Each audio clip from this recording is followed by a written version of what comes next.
Ashutosh, welcome on your PDA. Hi sir. Good evening sir. Okay, and Ashutosh, first of all, let me thank you. आपने time दिया इस interaction के लिए and I'll congratulate you for your selection in very prestigious organization that is Nuclear Power Corporation of India Limited.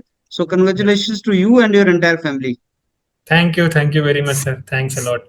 Okay, so Ashutosh आप instrumentation engineer हैं yes और sir. Instrumentation के जितने स्टूडेंट्स हैं जो पब्लिक सेक्टर के लिए एस्पायर करते हैं उनको ये बिल्कुल। आज का जो हमारा इंटरेक्शन है वो बहुत ज्यादा हेल्पफुल होगा।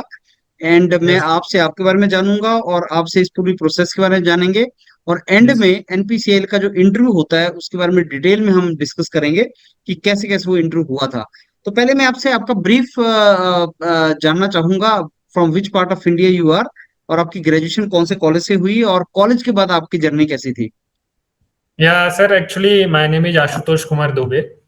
I am from Gorakhpur, Uttar Pradesh. I graduated in 2020 from NIT Agartala in BTech Electronics and Instrumentation Engineer. Hmm. After that, I got placed in Kane Oil and Gas, okay. one of the private oil and gas sector, directly from the college placement. Okay. So from there, I got 3.5 years of experience in oil and gas sector, hmm. and actually it was core instrumentation job. And after that, I switched into another industry in the same oil and gas industry, Reliance Industries, and then after that, and in between, I was preparing for GATE. So from there, I gave the interview and I got selected in NPCIL. तो इसका मतलब आपने दो organisation में job किया।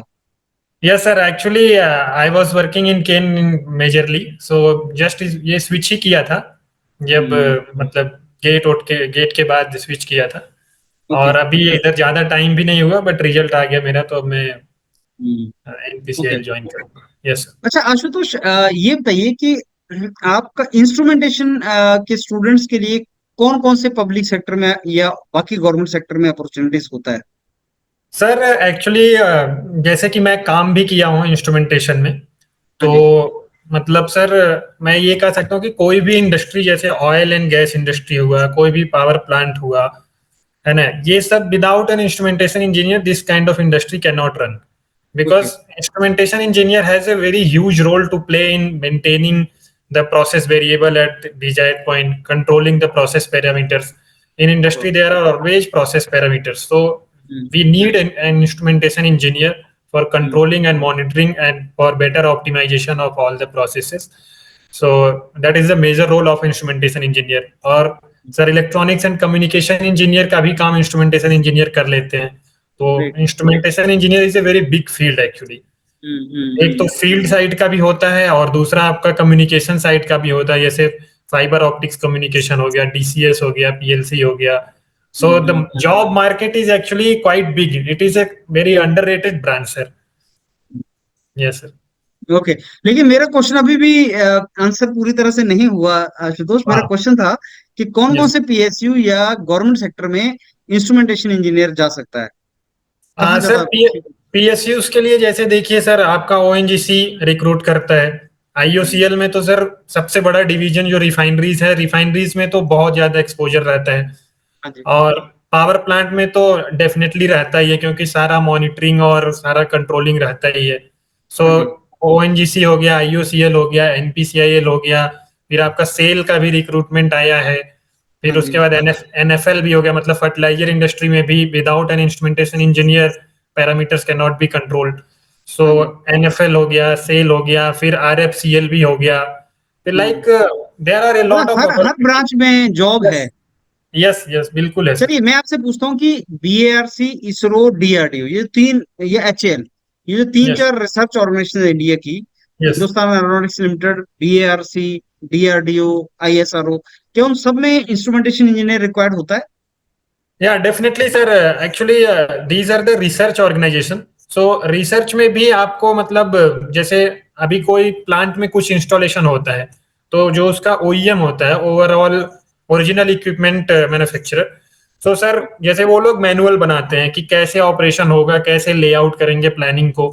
तो ये सब चीजें एक रिसर्च बेस्ड अगर आपको चाहिए तो एक इंस्ट्रूमेंटेशन इंजीनियर अगर आपके पास है तो आपको डेफिनेटली कोई बाहर से रिक्वायरमेंट नहीं चाहिए होगा किसी भी ऑर्गेनाइजेशन को कि आप दूसरे कंपनी को जैसे प्राइवेट कंपनी उसको हायर करते हैं तो वो खुद ही अपना क्या है रिसर्च करते रहते हैं जैसे कैसे कोई अपना कोई भी डिवाइस है वो कैसे काम कर रहा है तो डेफिनेटली सर विदाउट इसके तो मतलब जैसे नए नए टेक्नोलॉजीज आते हैं नए नए इंस्टॉलेशन टेक्निक आते हैं तो ये सब वहां पे मतलब डेवलप किया जाता है तो definitely sir hmm, research organisations में भी इंस्ट्रूमेंटेशन इंजीनियर का they have a huge role to play okay. अच्छा, अब आशुतोष, जैसे आपका गेट निकला और फिर आपको एनपीसीएल का अपॉर्चुनिटी आया, तो यस और भी पीएसयू का अपॉर्चुनिटी आया था या NPCL was the only option? अभी सर एक्चुअली मैं जस्ट स्टार्ट किया था जैसे गेट का आया फिर मैं बीएआरसी का भी दिया था BARC interview was also very good I would tell you what happens actually because of that my name did not come in the first list so okay, but npcl the name has come so okay, in the latter part of the interview I will definitely tell what happens in the okay, okay. चलिए फिर हम इसकी तरफ चलते हैं, आशुतोष, आपके interview की तरफ चलते हैं एनपीसीएल में। इंटरव्यू से yes पहले आप ये बताइए कि एनपीसीएल में कितनी नंबर ऑफ सीट्स एडवर्टाइज होती हैं, मतलब जैसे अलग अलग प्लांट्स एनपीसीएल के, तो इंस्ट्रूमेंटेशन के लिए कितनी नंबर ऑफ सीट्स आती हैं, कितने टाइम्स बच्चों को इंटरव्यू में बुलाते हैं वो, और इंटरव्यू का वेटेज कितना होता है? सर एनपीसीआई में एक्चुअली मैं क्या है कि जैसे जॉब कर रहा था पहले तो जी। जॉब में इन्वॉल्व था और सर मैं मतलब गेट वगैरह थोड़ा स्टडीज को लेकर के मतलब डाइवर्ट हो चुका था मतलब उतना स्टडीज पे फोकस नहीं था हम्म, तो सर एक्चुअली मेरा जर्नी ये था कि मैं मतलब गेल का एक एडवर्टाइजमेंट आया था हम्म, तो एक्सपीरियंस बेसिस पे कि हम्म, आपको एक्सपीरियंस बेसिस पे हायर करेंगे तो उसमें शॉर्ट लिस्ट हो गया था मैं बट मतलब मेरे कंपनी से क्या हुआ सर मैं वहाँ इंटरव्यू वेन्यू पे भी पहुंच चुका था मतलब ओके। नवंबर नवंबर में पहुंचा था at the time of November मतलब मैंने कुछ सोचा नहीं था कि गेट वगैरह अच्छे से देना है या प्रिपेयर करके देना है तो उसके बाद मुझे तो लग रहा था सर क्योंकि मेरा मतलब टेक्निकल थोड़ा अच्छा था और मुझे कॉन्फिडेंस था कि मैं क्लियर कर लूंगा इंटरव्यू बट हम्म, सर मतलब कंपनी की तरफ से मुझे एक्सपीरियंस लेटर नहीं मिल पाया उसकी वजह से मेरा इंटरव्यू वहां पे हो नहीं पाया तो मतलब that was a missed opportunity. After that, I was very disappointed that I could not go there. My all the friends have gone there. So उसके बाद फिर सर मैं क्या आया मैं जब वहां से लौट के आया साइट पे मतलब मैं राजस्थान में काम करता था हम्म, तो मतलब मेरे अंदर एक था मतलब सर स्पार्क था कि कुछ भी करके मतलब गेट में मार्क्स तो लाना ही है क्योंकि सर अभी जो रिसेंट ट्रेंड चल रहा है ना इंस्ट्रूमेंटेशन में वहाँ अपॉर्चुनिटीज बहुत ज्यादा है एक इंस्ट्रूमेंटेशन इंजीनियर अगर अपने आप को अच्छे से प्रिपेयर करता है तो आप डेफिनेटली एक पीएसयू में एंट्री ले सकते हैं तो ओके। तो सर मैं क्या किया मतलब मेरा शिफ्ट ड्यूटी लगता था जैसे वहां पे तो हम्म, मतलब नाइट शिफ्ट वगैरह लगता था तो मैं नाइट में ही मतलब 2-3 घंटे काम रहता था और ज्यादा मेजर तो काम आता नहीं है नाइट में तो हम्म, मैं नाइट में ही पूरा रात मतलब अपना पढ़ लेता था तो 4-5 सब्जेक्ट में पढ़ा था प्रॉपरली उसके हम्म, वजह से मैं गेट में एक डिसेंट रैंक लेकर के आया 2 महीने प्रॉपरली पढ़ाई किया था केवल हम्म, और मतलब अच्छे से पढ़ता था और जैसे डे शिफ्ट रहता था तो 2-2:30 बजे तक पढ़ता था तो ओके, जॉब के बाद तो मतलब थोड़ा ओके। सा मैं अपने आप को डिसिप्लिन में रखा और अच्छे से प्रिपेयर किया और मतलब रैंक आ गया फिर रैंक आ गया तो मुझे लगा कि मतलब अब तो हो जाएगा फिर बीआरसी का भी एग्जाम दिया था मैं सोचा कि एग्जाम देते हैं जब प्रिपरेशन है उसमें भी सर 52 कट ऑफ था मेरा 102 मार्क्स था तो कट ऑफ हम्म, से तो काफी आगे था उसके बाद फिर सर जॉब तो चलते ही रहा हम्म, फिर शॉर्ट लिस्टिंग हुआ तो मतलब मैं देखना चालू किया कि अभी कितना क्या ट्रेंड है पीएसयूज में कितना अपॉर्चुनिटी है मेरे लिए कैसे मैं कैसे हो सकता है क्योंकि मेरे एक दो फ्रेंड थे उनका ओएनजीसी वगैरह में बहुत हाई रैंक भी था फिर भी हो गया था ओएनजीसी में भी हुआ एनटीपीसी में भी हुआ तो मुझे लगा कि मतलब अपॉर्चुनिटी है मेरे पास तो फिर हम्म, मैं वो सब सर्च करने लगा फिर मैं सोचा कि अब अगर अपॉर्चुनिटी आया है तो उसको मतलब प्रॉपरली यूटिलाइज करना है तो हम्म, मेरे पास सर थियोरेटिकल नॉलेज तो जब कॉलेज टाइम में था मैं तो अच्छा था ही मैं अपना मतलब एनआईटी से गोल्ड मेडलिस्ट हूँ तो मतलब मुझे हम्म, कॉन्फिडेंस था कि मतलब मैं कर लूंगा और हम्म, फिर जॉब में होने की वजह से प्रैक्टिकल नॉलेज हो ही चुका था तो हम्म, फिर मैं सर फिर स्टार्ट किया उसके बाद देखा कि एनपीसीएल का वैकेंसी आया है बीआरसी का ही आया वैकेंसी आया तो एक्चुअली सर बीआरसी में तो डिस्क्लोज नहीं करते हैं कि आपको रिक्रूट करेंगे सो वो हम्म, थोड़ा अनप्रिडिक्टेबल इंटरव्यू होता है और लक बेस्ड भी होता है और हम्म। एनपीसीआईएल में तो सर 19 वैकेंसी आई थी इंस्ट्रूमेंटेशन से, जिसमें जनरल का 7 रहता है। ओके। तो हाँ, तो उसके बाद सर मतलब मैं सोच लिया कि 7 वैकेंसी है और शॉर्ट लिस्टिंग लगभग वो लोग 150 लोगों को शॉर्ट लिस्ट किए थे, ओके। है ना। तो मतलब मैं हम्म। जैसे मैं मुझे इतना कॉन्फिडेंस था कि, और एनपीसीआईएल में सबसे मेन वेटेज था सर कि ये आपका गेट स्कोर थोड़ा लो भी है, फिर भी हम्म। आपका मतलब गेट स्कोर मैटर नहीं करता एक्चुअली। कंप्लीटली बीएआरसी और एनपीसीआईएल में ओनली इंटरव्यू परफॉर्मेंस मैटर्स। हम्म। तो मुझे कॉन्फिडेंस था कि हाँ मतलब मैं इंटरव्यू अच्छे से कर लूंगा। बट उस टाइम क्या हुआ, मतलब मैं थोड़ा अपने को टाइम दे रहा था, बीच में अप्रैल अप्रैल का टाइम था, तो मुझे लगा कि एक प्रॉपर गाइडेंस चाहिए होगा कि मतलब हम्म। कैसे, क्योंकि मैं अवेयर था नहीं 2-3 साल से लास्ट। तो हम्म। मैं जस्ट उसके बाद मैं सोचा कि एक, फिर आपका योर्सपीडिया का वीडियो देखा यूट्यूब पे, तो फिर हम्म। वहां से पता लगा अच्छा ठीक है, यहाँ से मतलब इंटरव्यू गाइडेंस और क्या क्या एक्चुअल में तैयारी कैसे करना पढ़ना वो मिलेगा। तो फिर हम्म। मैं इसको जो मतलब ऐसे बैठे बैठे था, फिर मैं सोचा कैसे तैयारी चालू करूं, फिर ज्वाइन कर लिया। तो हम्म। अब सब कुछ निकल ही गया था, फिर एक ही टारगेट था कि अच्छे से करना है, इंटरव्यू निकालना है। फिर हम्म। उसके बाद इंटरव्यू वगैरह शेड्यूल करने लगा, स्नैप वगैरह। फिर त्यागी सर का भी काफी ज्यादा रोल था सर, क्योंकि हम्म। वो क्या है कि मतलब मुझे नॉलेज तो था ही, बट वो एक होता है ना गाइडेंस दिखाना, किस वे में बोलना है, किधर हम्म। से कैसा इंटरव्यू जा सकता है। तो त्यागी सर ने तो काफी हेल्प किया है सर। और हम्म। उनका जो भी इंटरव्यू होता था, तो आप मतलब साइट पे अवेलेबल होगा तो मैं 90% क्वेश्चन तो बता देता था, है ना। और वो हम्म। 10% वो जानबूझ के ऐसा पूछते थे कि मैं वो चीज पढूं, जैसे कंट्रोल हम्म। सिस्टम का है, तो हम्म। कंट्रोल सिस्टम में भी एडवांस कंट्रोल सिस्टम में चले जाते थे, क्योंकि जो कि हम लोग पढ़ते नहीं है ज्यादा। तो मतलब हम्म। त्यागी सर ने काफी हेल्प किया, और चंद्रा सर भी मतलब बहुत प्रैक्टिकल टाइप के क्वेश्चन पूछते थे। तो हम्म। उनके उनके उनके इंटरव्यू में तो मैं थोड़ा सा मतलब उतना अच्छा परफॉर्म नहीं कर पाता था। तो मतलब हम्म। 1-1.5 महीने ऐसा मतलब पूरी तरीके से डेडिकेशन से तैयारी किया था मैं सर। ओके। फिर उसके बाद एनपीसीआईएल का इंटरव्यू मेरा था सर, मुंबई में था। हम्म। और फिर मुंबई में था तो सर मतलब इंटरव्यू तो उसके पहले बीआरसी का दिया था जस्ट। तो आइडिया था कि मतलब इंटरव्यू कैसा होने वाला है, क्योंकि टेक्निकल इंटरव्यू पूरा होता है। हम्म। तो मतलब उसमें भी एनपीसीआईएल में भी सर, जैसे ही मैं एंट्री किया, तो हम्म। एक्चुअली क्या है स्टार्टिंग में सर जैसे जाना रहता है तो टोकन मिलता है वहां पे। तो हम्म। टोकन टोकन जब मिलता है तो उसके हिसाब से आपका नंबर आता है इंटरव्यू में। तो हम्म। सर मैं क्या हुआ, थोड़ा सा लेट हो गया, मुंबई में था उस टाइम गया, तो सुबह में लेट हो गया। तो उसके बाद वहाँ ब्रेकफास्ट वगैरह मिला, और उसके बाद मतलब अच्छा व्यवस्था था वहाँ पे। हम्म। बीआरसी में तो सर पैसा लगता है खाना खाने में, वहाँ ओके। एनपीसीआई में तो सर सब कुछ फ्री था, बढ़िया था, अच्छा। हम्म। है ना। अच्छा सा नाश्ता हम्म। हुआ, उसके बाद सब लोग गए रेस्ट किए, मतलब डॉक्यूमेंट वेरिफिकेशन वगैरह होने लगा। तो उसमें बैठे बैठे थोड़ा सा मतलब टाइम लग रहा था, उसमें पूरा प्रॉपरली वेरिफिकेशन होता है डॉक्यूमेंट का। और उसमें मतलब कुछ मिस हो जाता है तो थोड़ा कोऑपरेटिव ही रहते हैं कि हाँ मतलब अंडरटेकिंग दे दो आप और फिर हम कंसीडर कर लेंगे, बट आपको फुल्ली प्रिपेयर्ड होके जाना चाहिए उसमें। हम्म। तो सर क्या हुआ, फिर मेरा क्या था, मेरा सबसे लास्ट में था, मतलब 13th नंबर पे था। और हम्म। 13 लोगों को उस दिन बुलाया गया था, 3-4 दिन शेड्यूल था इंटरव्यू।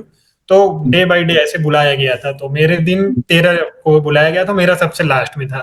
तो हम्म। सर क्या हुआ, मैं मतलब सबका पूछते गया जैसे जैसे हो रहा था लोगों का इंटरव्यू। तो सबका फीडबैक आ रहा था कि एनालॉग इलेक्ट्रॉनिक से पूछ रहे हैं, इसमें ट्रिगर पूछ रहे हैं। अब क्या था सर, मेरा एनालॉग उतना प्रिपेयर था नहीं, तो मुझे थोड़ा डर लग रहा था कि एनालॉग पूछने लगेंगे, डिजिटल पूछने लगेंगे तो क्या करूंगा। तो फिर मैं फोन में ही देख रहा था, हल्का हल्का वीडियो वगैरह देखना चालू किया। और मेरा हम्म। 8 बजे से बैठे बैठे 6 बजे आया इंटरव्यू ओके। का। शाम को। यस सर, उतना देर बैठना पड़ा मुझे। फिर उसके बाद मतलब मैं थोड़ा ड्रेन हो चुका था। मैं कॉन्फिडेंस था कि अगर अच्छे से दूंगा तो डेफिनेटली चांसेस हैं, क्योंकि सर दोनों इंटरव्यू में मेनली सर पूरा टेक्निकल होता है, कोई भी मतलब ऐसा क्वेश्चन नहीं पूछेंगे जो इररिलेवेंट, पूरा रिलेवेंट ही रहता है। तो मैं अंदर एंट्री किया 13 नंबर पे, तो मेरा सारा डॉक्यूमेंट उनके पास था ही। तो सर हम्म। वहां पे देखा वैसे ही सेम सिमिलर जैसे इंटरव्यू हुआ था। तो हम्म। 8-9 लोग बैठे थे, 8-9 साइंटिस्ट बैठे थे सामने ही, है ना, हम्म। एक रूम में बैठे थे। और सामने से मैं गया तो फिर मतलब उन लोग को गुड इवनिंग वगैरह बोला, फिर वो लोग बोले अच्छा ठीक है बैठिए। तो जैसे ही मैं बैठा सर, मेरे मतलब डॉक्यूमेंट में उनके पास था, एक्सपीरियंस सर्टिफिकेट भी था, है ना। तो उसमें लिखा हुआ था कि I have worked in this company for this years, I have worked on this things. तो जैसे ही हुआ तो वो तुरंत स्टार्ट किया, अच्छा आप ऑपरेशन एंड मेंटेनेंस में काम किए हैं, अच्छा इस जगह काम किए हैं, है ना। तो फिर सर वो तुरंत बिना कुछ ज्यादा पूछे वगैरह फिर बोले कि अच्छा आप बताइए आप कहाँ से आए हुए हैं। तो फिर मैं उनको अपना इंट्रोडक्शन वगैरह दिया। तो सर उसमें एक मैडम थी, मैम, वो क्या है, वो मतलब मार्क्स वगैरह नोट कर रही थी। मतलब वो बेसिकली वो मार्क्स नोट करने के लिए ही थी। जैसे मैं इंटरव्यू दिया अपना, तो जैसे एक होता है ना इंटरव्यू देने का तरीका, मतलब इंट्रोडक्शन देने का तरीका, तो मैं इंट्रोडक्शन काफी अच्छे से दी उनको, पूरा स्टार्टिंग से लेकर के। और my communication skill was very good at that time. So उससे क्या हुआ, वो काफी इंप्रेस हुई। मैं उनको देखा जब वो नोट कर रही थी, तो तुरंत मतलब कुछ नोट की कि मतलब इसका भी कुछ मार्क्स, कुछ वेटेज होता होगा उनका। तो फिर सर उसके बाद फिर जो चेयरमैन थे वो बीच में बैठे थे, उनके साथ सभी साइंटिस्ट बैठे थे। तो चेयरमैन सर ने स्टार्ट किया, बोला कि अच्छा, तो वो पढ़ने लगे पेपर, बोले कि अच्छा आप थर्मोवेल जानते हैं क्या होता है। तो मैं बोला सर मैं प्रिपरेशन बहुत अच्छा करके गया था दोनों के लिए, तो मुझे पता था कि एकदम इंटरव्यू बेस्ड ही है, मार्क्स वगैरह का कुछ है नहीं। तो मैं जैसे वो थर्मोवेल पूछे तो मैं उनको बताने लगा कि थर्मोवेल सर एक सेंसर प्रोटेक्टिंग डिवाइस है, it works on the I ASME PTC 19.3 standard. तो सर मतलब वो लोग बहुत एडवांस होते हैं। मैं अपनी तरफ से तो एडवांस प्रिपेयर करके गया था कि जैसे कुछ पूछेंगे तो उसका जो इंटरनेशनल स्टैंडर्ड है, यूज होता है इंडस्ट्री में, वो सब भी मैं प्रिपेयर करके गया था। तो उनको स्टैंडर्ड में बताने लगा। तो फिर वो बोले कि नहीं स्टैंडर्ड तो अपडेट हो चुका है। तो मैं बोला सर हम लोग तो इंडस्ट्री में ही यूज करते हैं। बोले no no, it has been updated in 2020 only. तो सर मुझे लग गया कि मतलब ये लोग को हर एक चीज का आइडिया है, कब कौन सा चीज अपडेट होता है, कब कौन सा चीज नया आता है। फिर वो लोग पूछने लगे कि मतलब एकदम जॉब बेस्ड हो गया इंटरव्यू।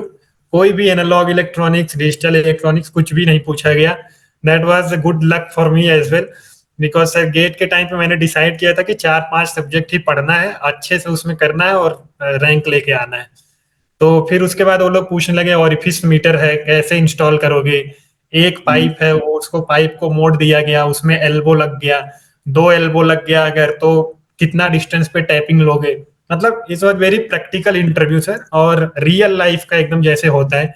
तो फिर ऑरिफिस का पूछे वो लोग, तो ऑरिफिस में मैं भी अपना अच्छे से प्रिपेयर करके गया था। मैं बोला sir ISO 5167 part 2 standard use करते हैं, एक टेबल बनता है। फिर वो लोग पूछे बीटा रेशियो क्या होता है ऑरिफिस का। तो मैं बोला सर 0.3 से 0.8 होता है। बोले क्यों होता है 0.3 से 0.8। तो ये भी मैं प्रिपेयर करके गया था पहले ही। तो मैं बोला सर एक अनसर्टिनिटी का टेबल होता है, ग्राफ होता है, वो जहाँ लीनियर होता है वो 0.3 से 0.8 के बीच में होता है, तो उससे डिफरेंशियल प्रेशर अपने को प्रॉपरली मिलता है। तो इसलिए वो 0.3 से 0.8 ही कंसीडर करते हैं जब डिजाइनिंग करते हैं। और फिर उसके बाद चेयरमैन सर को लग गया कि हाँ मैं पढ़ के आया हूँ अच्छे से। फिर चेयरमैन सर थर्मोवेल का पूछने लगे कि एक पाइपलाइन है, अब उसमें तुमको 2 इंच का पाइप है, उसमें कैसे थर्मोवेल इंस्टॉल करोगे। तो सर मैं थोड़ा सा कंफ्यूज हो गया उस टाइम कि 2 इंच में, मैं देखा भी नहीं था एक्चुअल में इंडस्ट्री में कि 2 इंच में कैसे होता है।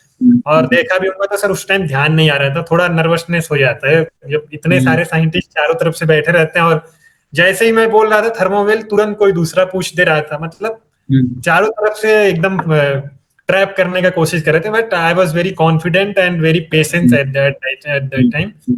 फिर उसके बाद सर, फिर वो जो चेयरमैन सर थे वो तो एक से एक क्वेश्चन पूछने लगे, है ना, USM का स्टैंडर्ड क्या होता है। फिर जैसे ही वो बताता था फिर बोले थर्मोवेल किस प्रिंसिपल पे काम करता है। तो मैं सर प्रिंसिपल वगैरह भी बना के गया था, जैसे त्यागी सर अपना इंटरव्यू लेते थे ना, तो मैं उसके बाद अपने खुद का एनालिसिस करता था कि सर ने क्या बताया, फिर उसके बाद मैं अभी क्या क्या देखा हूँ, कैसे कैसे बनाना है, तो सब कुछ बनाया। फिर उसके बाद सर वो अल्ट्रासोनिक फ्लोमीटर हमारे इंडस्ट्री में लगा होता है, उसके बारे में पूछना कर चालू कर दिए।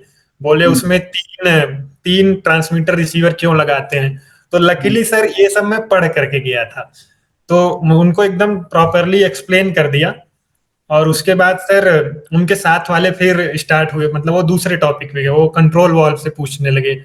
कंट्रोल वाल में क्या क्या कैसे कैसे मेंटेनेंस करते हैं, क्या क्या हम्म, प्रॉब्लम आ सकता है, फिर हम्म, कैविटेशन फ्लैशिंग क्या होता है, कैसे तुम रिमूव कर सकते हो। फिर हम्म, फिर उसके बाद सर उसमें और कुछ लोग थे, वो लोग आ गए कि पोजिशनर पोजिशनर पे आ गए, जो कंट्रोल वाल को कमांड जाता है 4 to 20 मिलियम्स। तो हम्म, पोजिशनर का वो लोग पूछने लगे, फिर वो लोग एकदम प्रैक्टिकल सिचुएशन दे दिए। बोले कि एक हम्म, पोजिशनर है, बारिश हो रहा है, बारिश होने में उसमें पानी चला गया अंदर, तो फिर क्या होगा। तो फिर हम्म, मैं सर एकदम बढ़िया से सोचा, वो लोग टाइम दे रहे थे और हेल्प भी कर रहे थे बीच बीच में, मतलब जैसे मैं समझ नहीं पाया क्वेश्चन की क्या है क्वेश्चन। तो फिर वो लोग बोले कि पोजिशनर के अंदर क्या होता है, तो मैं बोला कि फ्लैपर नोजल होता है। तो फिर बोले हम्म, कि हाँ, फ्लैपर नोजल में अगर पानी चला गया, तो मुझे समझ नहीं आ रहा था कि पानी चला गया उसका मतलब क्या है, तो वो बोले कि चोकिंग हो गया। तो चोक हो गया तो क्या होगा कि फ्लैपर नीचे आ जाएगा, तो सप्लाई प्रेशर बढ़ जाएगा, अदरवाइज एयर निकल जाएगा। तो ये मैं पूरा कॉन्सेप्ट क्लियर था मेरा, तो मैं वहां पे अप्लाई कर लिया।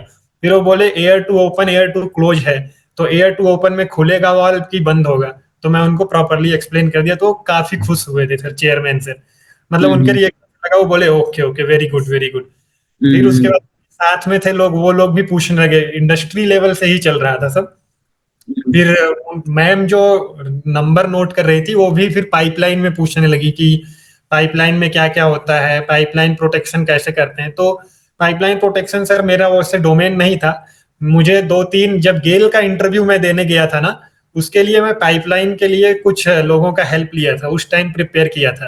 तो वो हम्म, दो चीज मुझे उस टाइम का याद आ गया, और एक चीज मैं नहीं बता पाया उस टाइम। तो हम्म, मैं वो दो तीन चीज बताया, उनको कुछ और दूसरा आंसर चाहिए था, बट वो मैं बता नहीं पाया उस टाइम। हम्म, फिर बोली ओके ठीक है। फिर उसके बाद सर मतलब सिस्टम साइड का आ गया, डीसीएस वगैरह का पूछने लगे कुछ लोग, और फिर जो हम्म, पेपर था उसमें पूछने लगे, और मतलब टेक्निकल वाइज पूरा ऐसे चला था। हम्म, और फिर हम्म, प्रोसेस कंट्रोल का पूछने लगे, फीडबैक फीड फॉरवर्ड कहाँ कहाँ, एक प्रैक्टिकल एग्जांपल दे दो। फिर बोले hmm, linear type of control valve है, उसका एक प्रैक्टिकल एग्जांपल दे दो।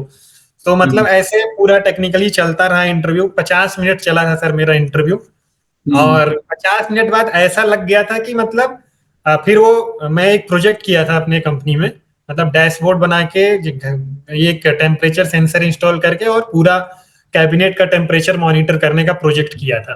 तो उससे क्या होता था कि जैसे आप कहीं भी बैठे रहे, आप तुरंत पोर्टल लॉगिन करिए, देखिए कि ये पैनल में ये कंट्रोलर लगा है और इसका टेम्परेचर कितना है, यहीं से आप घर बैठे बैठे देख सकते हैं। तो ये मैं प्रोजेक्ट किया था, और वो प्रोजेक्ट कंप्लीट भी कर ले। तो वो लोग पूछने लगे ये प्रोजेक्ट क्या चीज है, कैसे कैसे किए। तो वो मैं पूरा एक्सप्लेन किया उनको अच्छे से। फिर सर 50 मिनट बाद ऐसा हो गया था कि मतलब ना उनके पास कुछ क्वेश्चन बचा था, ना मेरे पास कुछ क्वेश्चन बचा था। तो सब हम्म, एग्जॉस्ट हो गए थे, काफी ज्यादा टेक्निकल हो गया था, तो सब लोग एकदम शांत हो गए। ओके, फिर बोले ओके आशुतोष, अगर हम आपको सेलेक्ट करते हैं, चेयरमैन सर बोले, बोले अगर हम हम्म, आपको सेलेक्ट करते हैं तो आप ज्वाइन करेंगे या नहीं करेंगे। तो अच्छा, मैं बोला सर ज्वाइन करूंगा सर, अभी मैं प्राइवेट में काम करता हूँ, और अब काफी टाइम हो गया है, और I have been a good student already in my college, my technical knowledge is also very good, so why not to go to a very prestigious organisation in government of India. तो फिर बोले कि अच्छा अच्छा। फिर बोले कि और कितना इंटरव्यू अभी तक दिए जब से स्कोर कार्ड आया। तो मैं बोला सर लास्ट बार्क दिया था, और अभी तो बाकी सारा अब आना ही है, बाकी वैकेंसीज, तो इसलिए जो था पहले वो दिया। फिर बोले कि बार्क या एनपीसीआई है। तो फिर मैं बोला सर, फिर मैं थोड़ा सोचने लगा, मैं सोचा क्या बोलूं। फिर बार्क में भी ये सेम क्वेश्चन पूछा गया था मुझसे। तो मैं यहाँ इधर बोला कि sir actually my background has been operation and maintenance, so ये सेम काम मुझे वहां करने को मिलेगा, और कैसे कैसे रिएक्टर वगैरह काम करता है प्रॉपरली ये देखने को मिलेगा। बार्क में क्या है सर, रिसर्च बेस्ड होता है, और वहाँ हेडक्वार्टर में रहता है जॉब, तो आपको एक्चुअल ग्राउंड लेवल पे चीजें थोड़ा कम देखने को मिलती हैं। रिसर्च जैसे आपको मीटिंग वगैरह करना, प्रोक्योरमेंट वगैरह करना, और पोस्ट जो है साइंटिफिक ऑफिसर, दोनों सेम ही रहता है बाद में। और फिर उसके बाद वो पूछने लगे कि फिर क्या ज्वाइन करोगे आप। तो मैं बोला कि सर मैं एनपीसीआईएल ही ज्वाइन करूंगा। फिर वो सब लोग हंसने लगे। वो लोग बोले कि नहीं नहीं, इतना हम लोग को देख के आप मत बोलो कि एनपीसीआईएल ही ज्वाइन करोगे। फिर मैं बोला हम्म, नहीं सर, बैकग्राउंड मेरा है तो मैं शायद एनपीसीआईएल ही ज्वाइन करूंगा जहां तक मुझे लगता है। और क्योंकि सर फिर उसके बाद वो बोले कि अच्छा ठीक है, बोले एनपीसीआईएल का साइट जो है वो कई कई जगह पे रिमोट में भी है। तो मैं बोला सर रिमोट साइट पे ऑलरेडी मैं काम कर रहा हूँ, रिमोट साइट से दिक्कत नहीं है, ऑलरेडी टाउनशिप वगैरह काफी अच्छा रहता है, हर जगह डीएई का जितना टाउनशिप है, तो मुझे उससे प्रॉब्लम नहीं है। तो मतलब मैं दिखाया उन लोगों को कि हाँ I am interested in joining NPCIL. फिर वो लोग बोले कि okay Ashutosh, we are very happy to interact with you. फिर वो लोग ने एक फ्रूटी दिया वहां पे, बोला कि ये पीजिए आप। फिर ओके। उसके बाद अच्छा लगा, मुझे लगता था कि हाँ मतलब काफी सेटिस्फाइड है, हो जाना चाहिए अब। और उसके पहले सर बीआरसी का इंटरव्यू था। बीआरसी के इंटरव्यू में भी सेम हुआ था, 1 घंटे 10 मिनट चला था वहां पे। उसमें तो सर मतलब उसमें भी यही पूछे थे आप क्या पढ़ के आए हैं, है ना। तो फिर मैं बोला कि सर ये चीज पढ़ा हूँ, but I have been working in an industry as well. So वो लोग फिर से स्टार्ट हो गया, आपकी इंडस्ट्री क्या करती है, कैसे करती है, सब कुछ मतलब उसमें भी सेम चल रहा था। उसमें भी मतलब मैं सर 90% क्वेश्चन का आंसर तो दे दिया था, है ना। But I don't know why my name did not come in the fresh list. So उसके बाद फिर मतलब वो लोग भी पूछे थे कि बार्क ज्वाइन करोगे या एनपीसीएल ज्वाइन करोगे। तो मैं बोला सर एनपीसीएल के लिए शॉर्ट लिस्ट हुआ हूं मैं। तो वो बोले कि मुझे पता है शॉर्ट लिस्ट हुए होगे। तो उनके पास सर एक्चुअली मुझे लगता है डेटाबेस रहता है, डीएई का जितना यूनिट है दोनों का ओके। डेटाबेस। तो वो बोले कि मुझे पता है एनपीसीएल में आप शॉर्ट लिस्ट हुए होगे। तो मैं बोला हाँ सर हुआ तो हूँ। तो फिर बोले कि आप क्या प्रिफर करेंगे। आप पहले वो पूछे सर आपका ग्रेड और मार्क्स वगैरह काफी अच्छा है, पॉइंटर वगैरह भी काफी अच्छा है, सीजीपीए वगैरह, तो आप जॉब में क्यों चले गए, बीटेक कंप्लीट करने के बाद एमटेक क्यों नहीं किए। तो फिर मैं थोड़ा वहां मुझे लगता है थोड़ा मैं मिस्टेक कर दिया। मैं बोला sir I am not interested in doing any research and और okay. MTech. So that was like drawback sir. So इसके वजह से बोले अच्छा you are not interested. So मैं बोला हाँ। तो ये क्वेश्चन वो लोग क्या है लास्ट में पूछे थे सर कि क्या ज्वाइन, जैसे ये लोग पूछे थे तो मतलब ये तो बताया तो ब्लंडर था, ये तो ब्लंडर था एक। वही वही सर। तो फिर उसके बाद क्या हो गया सर, मैं बोला सर सर मुझे आईआईटी मद्रास वगैरह से उस टाइम मिला था एमटेक पीएचडी करने का, रिसर्च करने का। बट हम लोग क्या सर प्लेसमेंट के लिए गए थे, मेरे साथ 2 लड़के थे जो कॉलेज में टॉप रैंकर थे, उनको मिलता था। तो फिर हम लोग मतलब मैं नहीं गया था और मेरे साथ वाला भी नहीं गया था।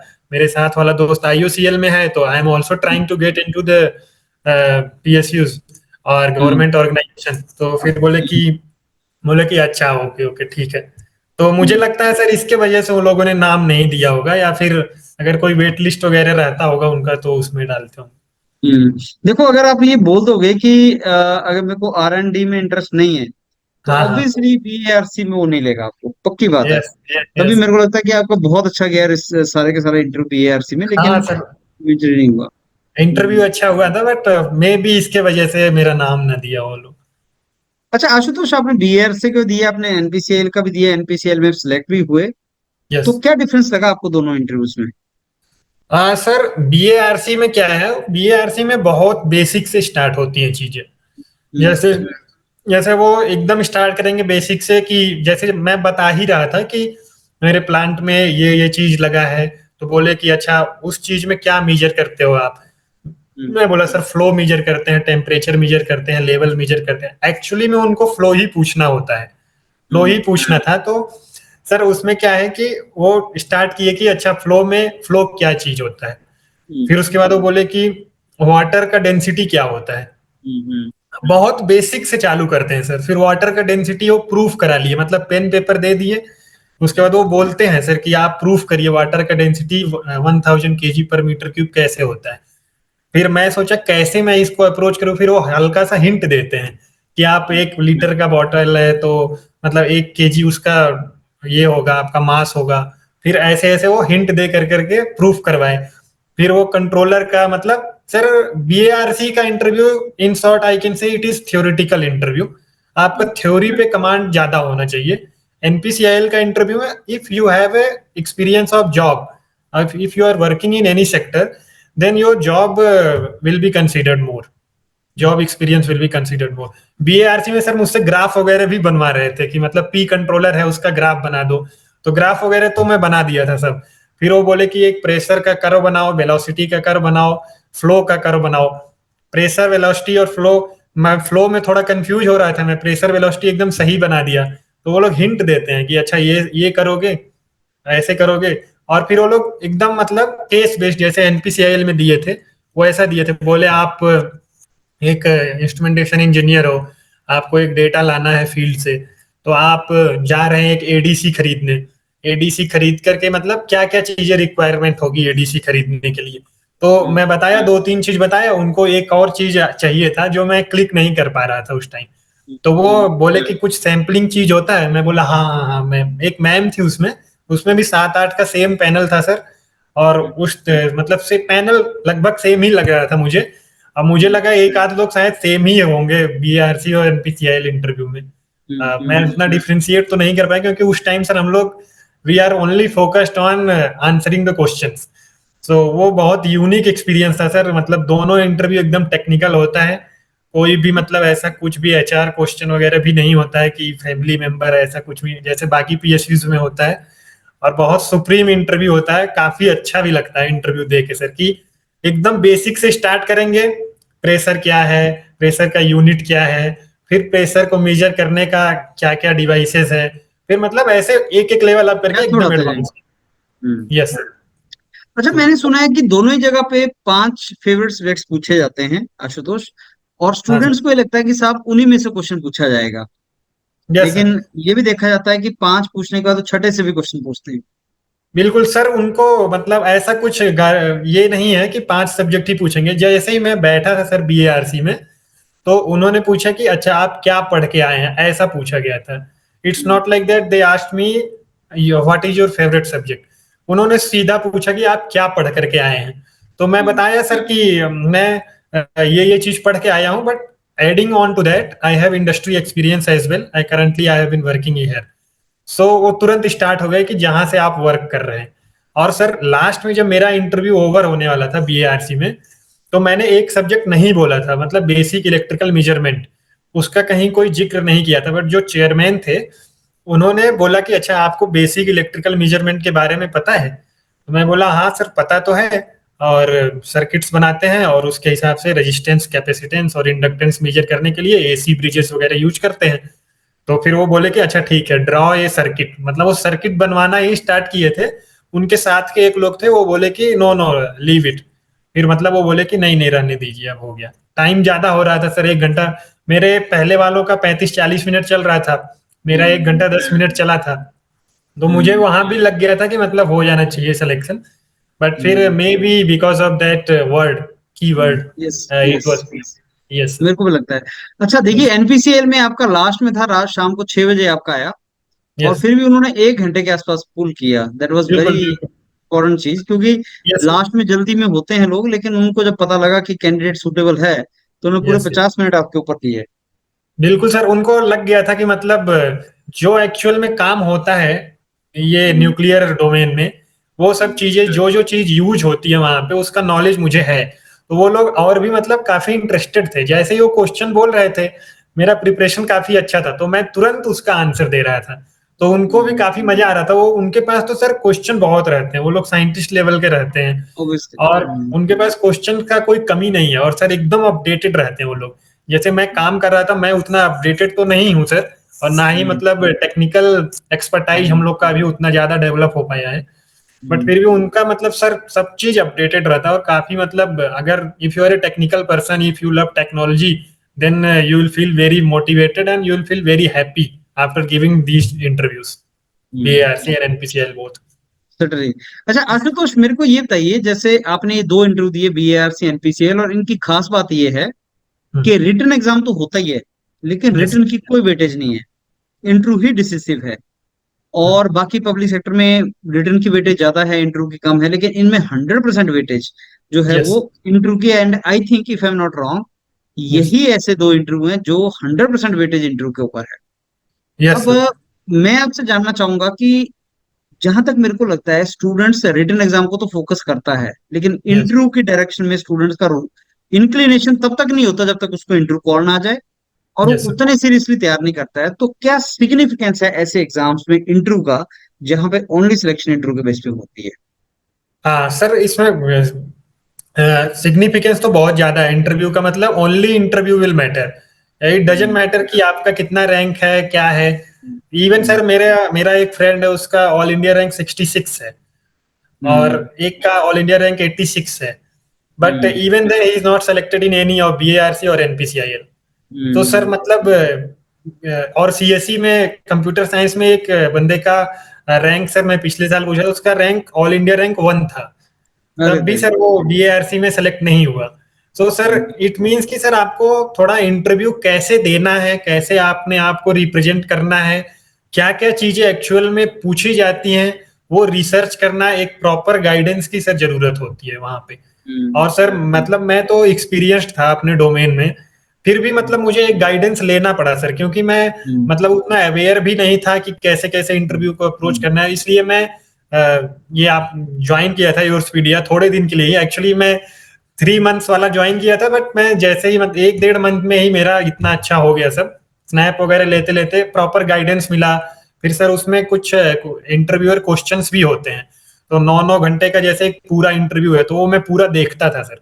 तो एक पूरा मतलब जैसे चंद्रा सर ने अपलोड किया है 9 घंटे का कंट्रोल वो सिस्टम का मैराथन वीडियोस, हाँ। Marathon videos, yes sir yes. तो वो सब मैं पूरा 9 9 घंटे देख के नोट्स बनाता था कि हाँ इस टाइप का भी पूछा जा सकता है। और डेफिनेटली सर मैं बताता हूँ कि questions were repeated in BRC और एनपीसीआईएल बोथ।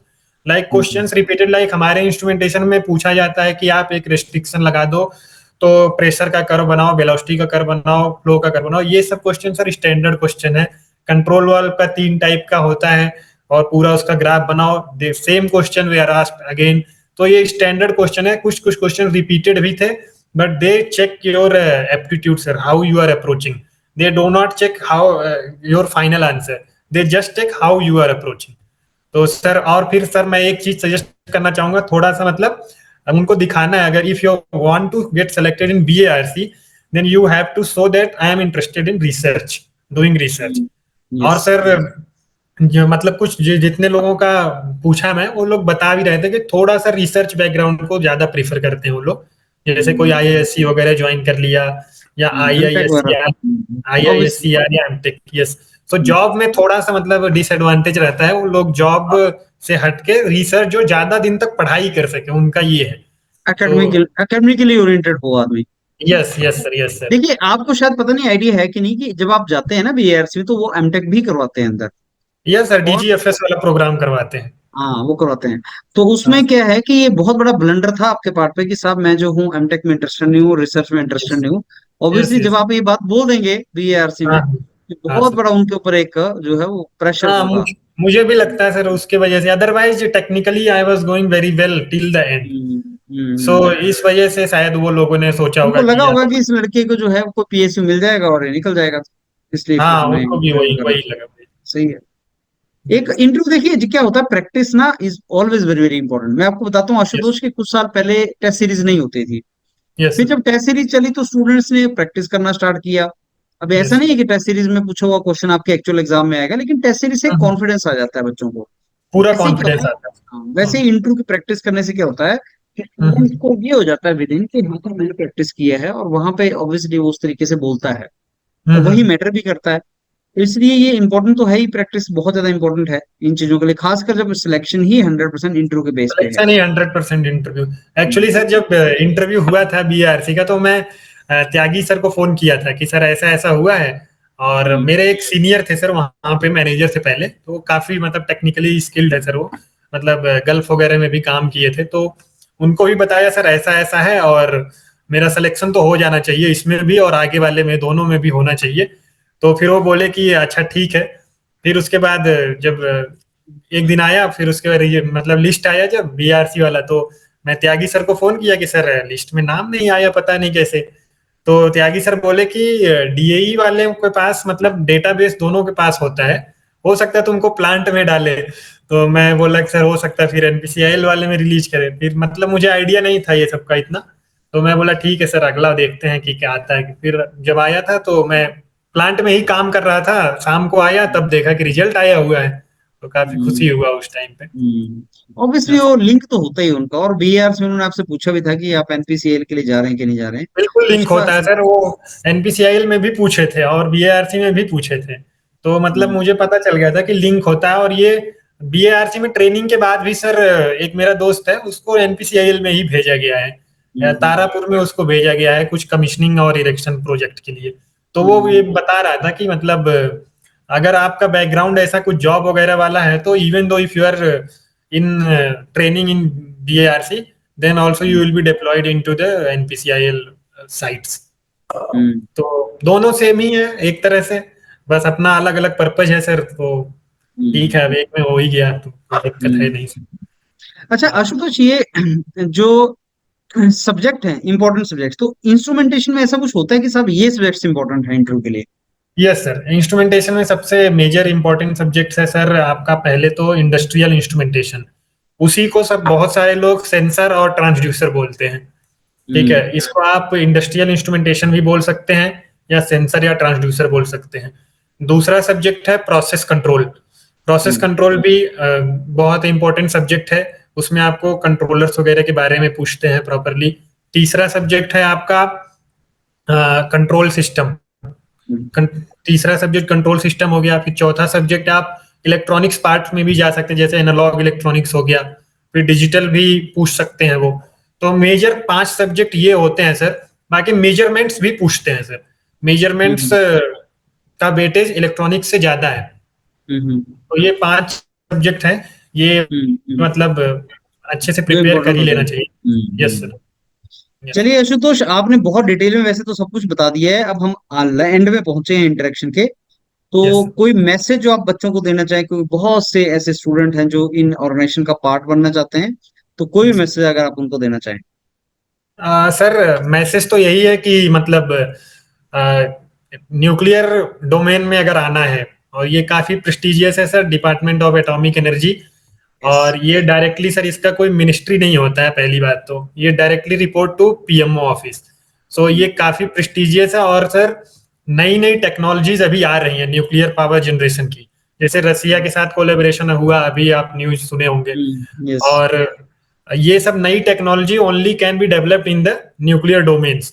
सो ये 2-3 सर जो अपनी प्रेस्टिजियस ऑर्गेनाइजेशन है, इनमें अगर आपको एंट्री चाहिए तो इंटरव्यू पे ज्यादा फोकस करना है, इंटरव्यू ओरिएंटेड बनना है आपको। और आप रिटेन जो है, जैसे मैंने आपको एग्जांपल दिया कि रिटेन में काफी अच्छा कर लेते हैं लोग, बट इंटरव्यू में अच्छा नहीं कर पाते हैं। तो रिटेन के बाद जैसे ही आपका रिटेन क्लियर होता है, आपको इंटरव्यू की प्रिपरेशन एकदम प्रॉपरली गाइडेड वे में करनी चाहिए, और काफी फोकस्ड रहना चाहिए जितने दिन भी आप इंटरव्यू का प्रिपरेशन कर रहे हैं। बिकॉज फोकस्ड होने पे ही ये इंटरव्यू निकलेगा, इतना तो मुझे पता है, क्योंकि they actually check your technical knowledge only. उनको कोई मैटर नहीं होता आप कितना रैंक लाए हैं, कितना मार्क्स आया है। तो इंटरव्यू में ज्यादा फोकस करना है अगर इतना प्रेस्टिजियस ऑर्गेनाइजेशन ज्वाइन करना चाहते हैं। और अगर मतलब दूसरे एनटीपीसी, ओएनजीसी, आईओसीएल, उसमें थोड़ा वेटेज होता है गेट के मार्क्स का, और वहां पे आपको कम्युनिकेशन स्किल वगैरह पे भी ध्यान देना होता है, ग्रुप टास्क, जीडी वगैरह भी होता है। तो वो सब पे भी आपको अच्छी तरीके से तैयारी करनी चाहिए। और मेनली अगर आपको बीएआरसी या एनपीसीआईएल या मतलब डीएई में आना है, तो और गवर्नमेंट ऑफ इंडिया का टैग लेना है, साइंटिफिक ऑफिसर बनना है, तो प्रॉपरली आपको इंटरव्यू की तैयारी अच्छे से करनी चाहिए और डीप में तैयारी करनी चाहिए। अगर कुछ डाउट है तो आप मतलब definitely you can take help of your seniors and whoever you can guide you. चलिए बहुत Yes, अच्छा आशुतोष, आपने yes sir. बहुत अच्छे तरीके से डिटेल में क्वेश्चंस शेयर किए स्टूडेंट्स के साथ, एंड Yes उनको sir. पूरा तरीका भी बताया। और आपने एक और बहुत इंपॉर्टेंट पॉइंट बताया जो शायद स्टूडेंट सुनेंगे, और वो ये था कि लिख के तैयारी करो। आपने लिख Yes sir. लिख के सारे के सारा प्रिपरेशन किया, और स्टूडेंट मेरे को हाँ नहीं लगता है कि लिख के तैयारी करता है, वो बहुत इंपॉर्टेंट चीज है। सर, मेरा अभी नोट्स मेरे पास खुद ही रखा है, जहां जहां मैं ट्रेवल करता हूँ मेरे पास एक नोट्स है, पूरा रफ है, मतलब इतना मोटा रफ होगा, that is already completely filled only for these interviews. So sir, मैं जितना इंफॉर्मेशन कलेक्ट कर सकता था सारा इंफॉर्मेशन उसमें रखा है, और मेरे फील्ड का भी एक्सपीरियंस और थ्योरी का एक्सपीरियंस सब कुछ उसमें, सारा लिखा हुआ। मतलब पूरा सब सिस्टमेटिक वे में सर एकदम लिखा हुआ है। और जैसे मैं आपका इंटरव्यू का कुछ अटेंड करता था, नहीं हो पाता था, नहीं बता पाता था, तो वो भी नोट करता था। और उसका क्या है, आपके मैराथन वाला वीडियो का भी शॉर्ट नोट्स बनाया हुआ है पूरा, क्योंकि सर मैराथन वीडियो आप बार बार नहीं देख सकते, तो आप शॉर्ट नोट्स बना के उसको रिवाइज कर सकते हैं। तो नहीं, काफी दूसरी बात ये होती है कि कई बार लिख के, क्योंकि वहां पे वो भी आपसे लिखवाएंगे, तो जैसे लिखवाते हैं कोई सर। डायग्राम अगर आपने लिखी होगी, खुद बनाई होगी, तब तो वहां बना पाओगे, हाँ, बनाई नहीं बिल्कुल है तो बिल्कुल फिर सर, वो एकदम सर लिख करके ही प्रिपरेशन करने का, क्योंकि लिख दोनों के प्रिपरेशन। ऑर्गेनाइजेशन में सर लिख करके ही होता है। हम्म। एनपीसीआईएल में भी, बीएआरसी दोनों में सर लिख के ही होता है, या तो बोर्ड पे भेज देंगे या तो पेन पेपर दे देंगे। इसलिए मुझे लिख तो लिख के सर तैयारी करना पेंसिल इंपॉर्टेंट दे दिया था, पेंसिल और रबड़ दे दिए थे, तो है। उसी पे चल रहा था पूरा इंटरव्यू सर। चलिए, बहुत अच्छा है। यस चलिए आशुतोष, बहुत अच्छा लगा आपसे बात करके। और यस स्टूडेंट्स के बिहाफ पे I am really thankful to you, क्योंकि आपने बहुत ज्यादा डिटेल में सब कुछ बताया। और एक यस रेफरेंस वीडियो है आपका, जिसमें जब भी स्टूडेंट्स को बीआरसी एनपीसीएल से कॉल आएगा इंस्ट्रूमेंटेशन के यस स्टूडेंट को, वो जरूर यस आपका वीडियो देखेगा और उसको बहुत आइडिया भी लगेगा। तो really really thanks, thank you sir. Yes thanks a lot, आपने टाइम दिया। And we yes wish yes you all the very best for your career in nuclear yes power plant, the prestigious organisations. Yes thank you. Yes, thank you very much.